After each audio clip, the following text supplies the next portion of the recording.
Bonjour, je m'appelle Ariel Koenig, j'ai 24 ans. Alors, je raconte une histoire, certainement pas. Euh, je vais me faire engueuler par mon éditrice si je dis ça. Mais non, non, plus sérieusement, oui, une histoire, oui. Après, l'histoire est juste un cadre. On dénonce pas mal. Il y a un livre qui vient de sortir qui est très intéressant, qui s'appelle Storytelling, sur, sur la façon dont tout le monde est là pour raconter, et dans le marketing, et en politique, et dans le roman aussi, ça fonctionne très bien, d'écrire sa petite histoire qui fait de mal à personne, et voilà, et puis chacun construit comme ça sa propre mythologie, son propre truc. Moi, c'est quelque chose qui m'intéresse pas du tout. J'ai aucun... pour moi, la fiction, c'est pas ça, voilà, c'est pas raconter une belle histoire, c'est pas raconter quelque chose de charmant, c'est pas là pour divertir. On n'est pas là pour divertir, je pense pas. Après, il y a des sujets qui m'intéressent, et à l'intérieur de ces sujets-là, je raconte des histoires. Dans tous mes livres, je raconte une histoire, mais c'est pas mon point de départ. Je suis pas un conteur, par exemple. Même si, par exemple, quand on écrit pour la jeunesse, c'est peut-être un petit peu plus logique que de faire une histoire avec un point B.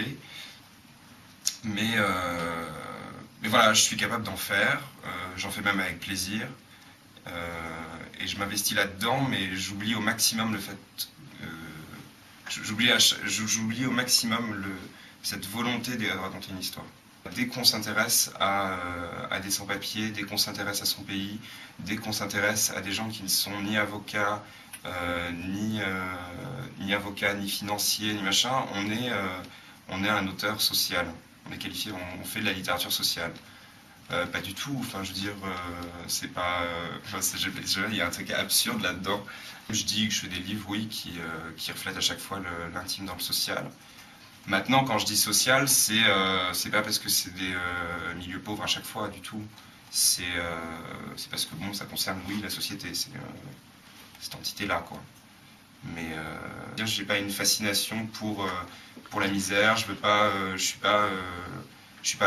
pas ça pour avoir une bonne conscience de gauche. Enfin, c'est pas du tout ce que je cherche, quoi. Moi, je prends ma position. Je suis pas là pour donner mon point de vue. Je suis pas dans le... Enfin, j'espère. Je suis pas dans le témoignage, dans le moi-je, je suis pas là pour faire du commentaire, en fait. Et j'essaie d'écrire des choses qu'on n'a pas lues, que j'ai envie de lire, et qui se situent justement à la frontière de tout ça. Moi, c'est ce que j'appelle la littérature, quoi. Ce que je cherche dans les livres, c'est ce que je cherche tout le temps. Voilà, de pas faire un essai, de pas faire un roman, le roman bourgeois, de pas faire de l'autofiction pure et dure, et tout ça. Enfin, j'ai lu tout ça. Enfin, j'ai lu tout ça, pas tout, mais je veux dire, j'ai lu beaucoup là-dedans. Je pioche sans arrêt. Mais qu'est-ce que j'en retiens? Autre chose, quoi. Ma lecture, elle transcende ces choses-là, et je pense que mon écriture, bon, je cherche aussi à ce qu'elle transcende ça. Et la littérature permet ça, elle absorbe tout, donc voilà, c'est à moi de recracher, quoi. Je pense que l'urgence, c'est par rapport à ce qui se passe aussi. Elle est évidemment, à mon avis, plus du côté des gens qui n'ont pas d'argent pour se payer de la cocaïne, quoi. C'est beaucoup plus proche de moi aussi, ces milieux plus pauvres. Mais donc je suis plus en face, c'est moins à distance, c'est moins... Mais donc voilà, ça m'est plus naturel, quoi. Mais je pourrais très bien m'intéresser à des milieux plus favorisés. Sur est-ce que je suis de gauche, est-ce que je fais des romans de gauche, non, après je m'intéresse aux gens, j'essaie de... Je sais pas, on peut même plus... Je sais pas, là la carte politique est complètement brouillée, on sait plus qui sont les amis, qui sont les ennemis. C'est très compliqué. C'est pas de ma compétence que de... Je suis pas militant, je suis pas... Voilà. Après, il y a juste des questions de dignité humaine où là, c'est trop violent, quoi. Je veux même pas être là pour dire, oui, je dénonce tel truc ou tel truc. Mais ça va au-delà, quoi. Ça va plus loin, c'est-à-dire que c'est... Enfin, moi, je peux pas... Enfin, je cautionne pas, j'ai pas à cautionner ou pas cautionner. Bon, je fais mon boulot, et j'essaie dans mon boulot de véhiculer cet élan-là, parce que je pense être porteur de certaines certaines valeurs, même de brutalité, mais de brutalité dans le sens, une brutalité humaniste, entre guillemets. Euh, mais d'être assez... j'ai envie d'être très courageux dedans, quoi, au maximum.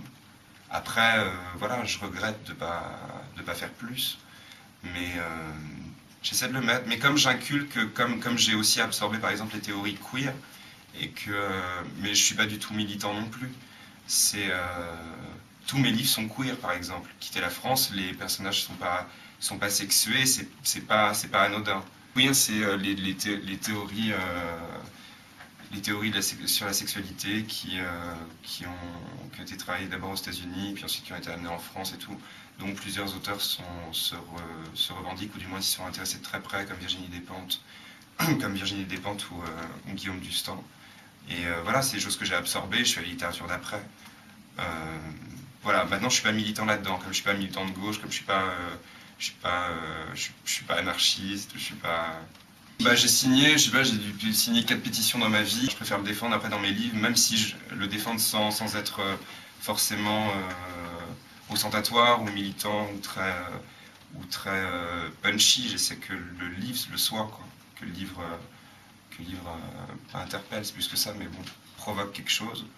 Et que dans cette provocation-là contienne justement toutes ces choses que j'ai essayé d'intégrer, quoi.